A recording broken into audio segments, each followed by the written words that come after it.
Assalamualaikum warahmatullahi wabarakatuh. Perkenalkan, nama saya Novi Wulandari, NPM 1D018001. Baiklah, di sini saya akan menjelaskan hasil dari analisis regresi linier dengan menggunakan metode OLS yang telah saya lakukan menggunakan Shazam. Di sini terdapat hasil dari analisis menggunakan metode OLS. Yang pertama ini merupakan analisis regresi linier sederhana, dan yang ini regresi linier berganda. Yang akan saya bahas di sini yaitu regresi linier dengan metode OLS yang regresi linier berganda. Yang saya tandai dengan berbagai warna ini, yang warna kuning ini merupakan R-square, kemudian yang merah ada F hitung, dan di sini variabel X1, X2, dan X3.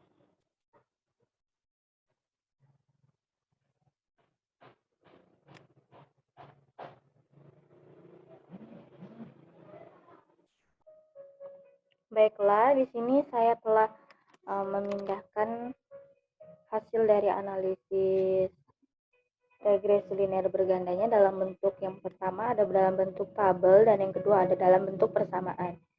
Dalam bentuk persamaan linier berganda itu YT beta 0 plus beta 1 X1T plus beta 2 X2T plus beta 3 X3T plus ET. Di sini beta 0 merupakan konstanta,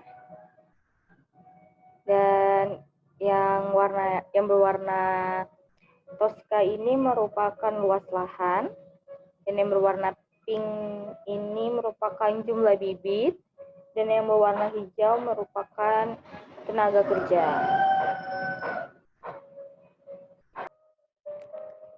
Selanjutnya yaitu dengan menggunakan tabel.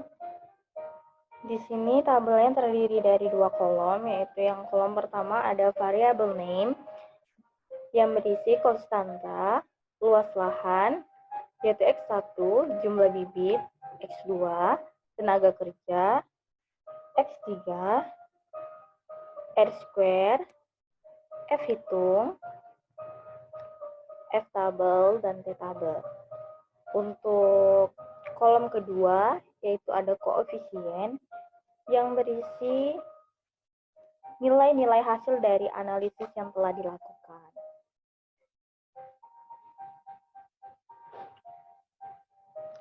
Nilai R square ini saya beri tanda dengan warna kuning.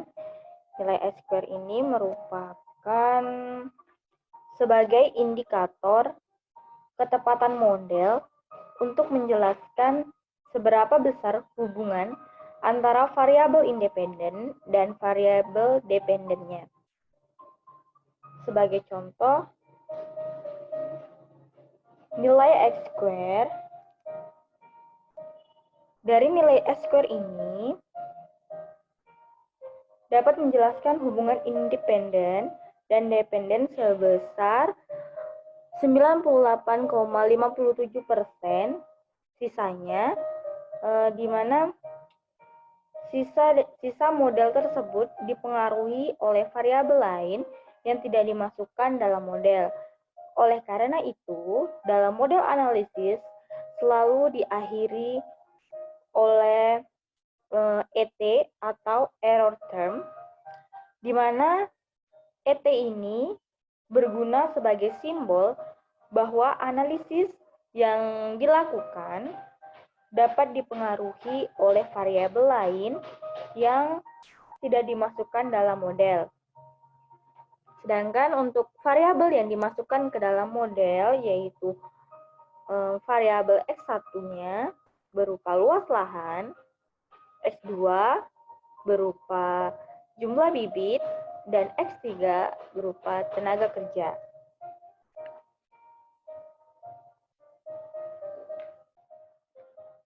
Selanjutnya, setelah saya pindahkan semua hasil dari analisis yang telah saya lakukan, selanjutnya kita melakukan uji F. Uji F ini merupakan salah satu bentuk uji statistik yang berada dalam model ekonometrika. Uji F ini berbeda dengan uji T, di mana uji T itu untuk menganalisis masing-masing pengaruh variabel independen terhadap variabel dependennya. Yaitu contohnya pengaruh luas lahan terhadap YT, pengaruh jumlah bibit terhadap YT, dan pengaruh tenaga kerja terhadap YT. Sedangkan untuk uji F itu sendiri merupakan uji yang digunakan untuk mengetahui bagaimana pengaruh secara keseluruhan variabel yang digunakan terhadap variabel dependennya, yaitu bagaimana pengaruh variabel X1 berupa luas lahan, variabel X2 berupa jumlah bibit, dan variabel X3 berupa tenaga kerja secara bersama-sama terhadap variabel jumlah produksi atau variabel dependen, di mana kriteria pengujian F hitung ini sama dengan kriteria uji pada T hitung, yaitu jika F hitung lebih besar daripada F tabel, maka tolak H0, terima H1. Dan jika F hitung lebih kecil daripada F tabel, maka terima H0, tolak H1. Kemudian kita lihat F hitung. F hitungnya di sini sebesar 597,227. Itu sudah saya pindahkan ke dalam tabel F hitung. Kemudian dicari F tabelnya, dan kebetulan sudah saya cari tadi. F tabel 5%, yaitu sebesar 3,35. Nah, cara mencari F tabel ini yaitu kita cari DF-nya dulu. DF pembilangnya dengan cara jumlah variabel independen dikurang 1. Jumlah variabel independen yang saya gunakan itu ada 3, yaitu luas lahan, jumlah bibit, dan tenaga kerja. Itu dikurang 1, jadi 2. Dan untuk DF penyebutnya yaitu jumlah observasi dikurang variabel independen. Jumlah observasi yang saya gunakan yaitu 30, dan jumlah variabel independennya ada 3. Jadi 30 dikurang 3 sama dengan 27. Maka kita tinggal cocokkan saja antara tabel ke-2 terus ke bagian bawahnya itu yang ke-27, sehingga dapatlah nilai F tabelnya 3,35. Kemudian setelah kita dapatkan F tabel ini, kita akan melakukan uji F-nya dengan cara kita bandingkan antara F hitung dengan F tabel. Sini dapat kita lihat bahwa F hitungnya yaitu sebesar 597,227. Itu lebih besar dari F tabel yaitu 3,35. Sehingga dapat kita simpulkan tolak H0, terima H1. Jadi, secara bersama-sama, variabel luas lahan, jumlah bibit, dan tenaga kerja berpengaruh secara bersama-sama terhadap jumlah produksi bawang putih.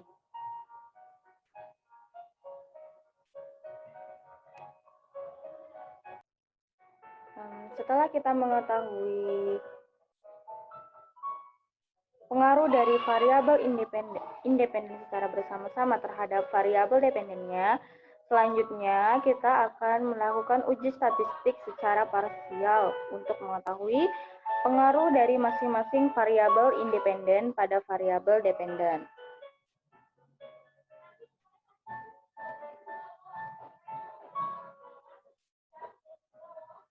Yang pertama kita cari yaitu luas lahan.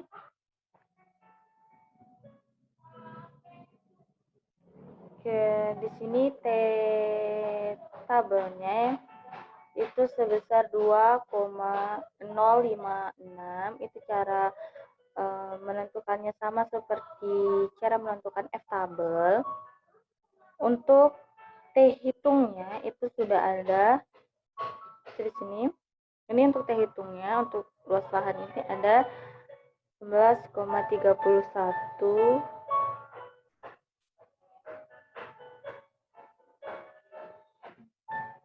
Oke, seperti yang sudah saya lakukan tadi, ini ada variabel luas lahan di mana T hitung sebesar 11,31 ternyata lebih besar dari T tabel 5%, yaitu 2,056.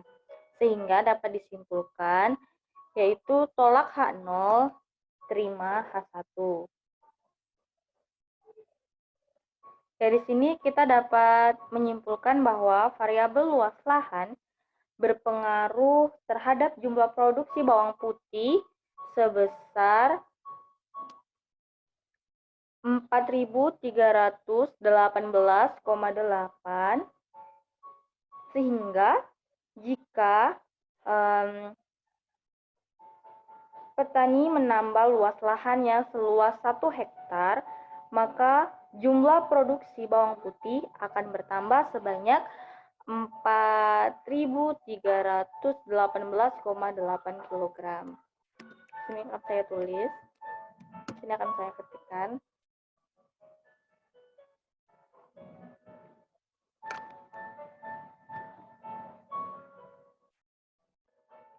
Variabel luas lahan berpengaruh terhadap jumlah produksi bawang putih sebesar 4.318,8, sehingga jika luas lahan ditambah seluas 1 hektar, maka jumlah produksi bawang putih akan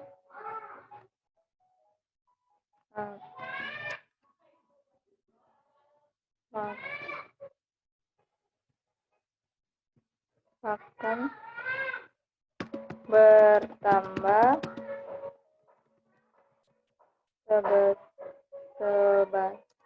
sebanyak 4.318,8 kg. Selanjutnya kita cari untuk variabel jumlah bibit dengan cara yang sama. Itu kita pindahkan dulu T hitungnya sebesar 5,031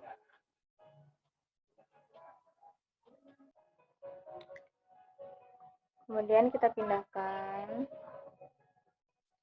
Nah, di sini dapat kita lihat bahwa T hitung lebih besar daripada T tabel.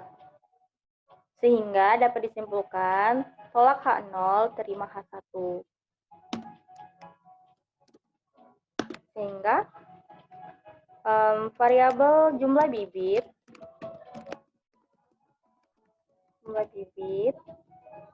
berpengaruh terhadap jumlah produksi bawang putih sebesar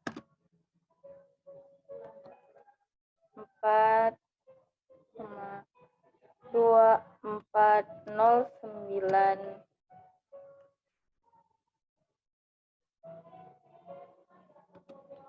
sehingga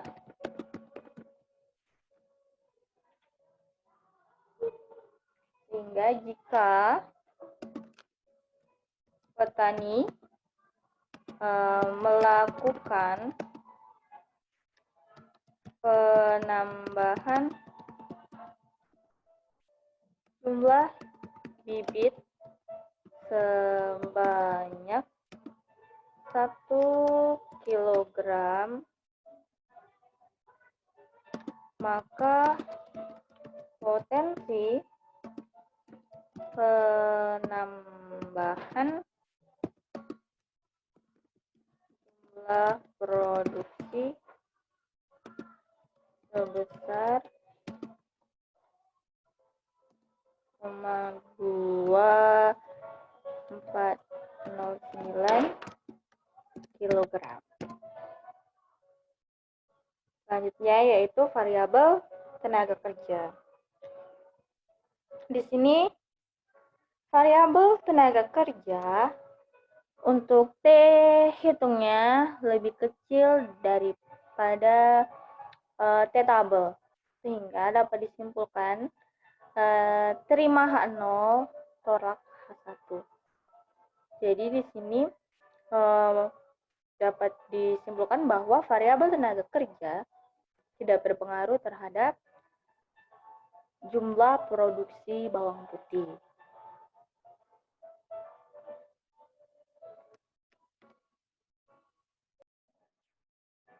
Baiklah, mungkin hanya ini penjelasan yang bisa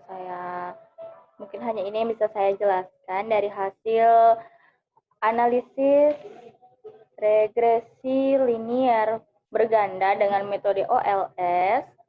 Lebih dan kurangnya saya mohon maaf. Terima kasih telah menyaksikan video ini. Wassalamualaikum warahmatullahi wabarakatuh.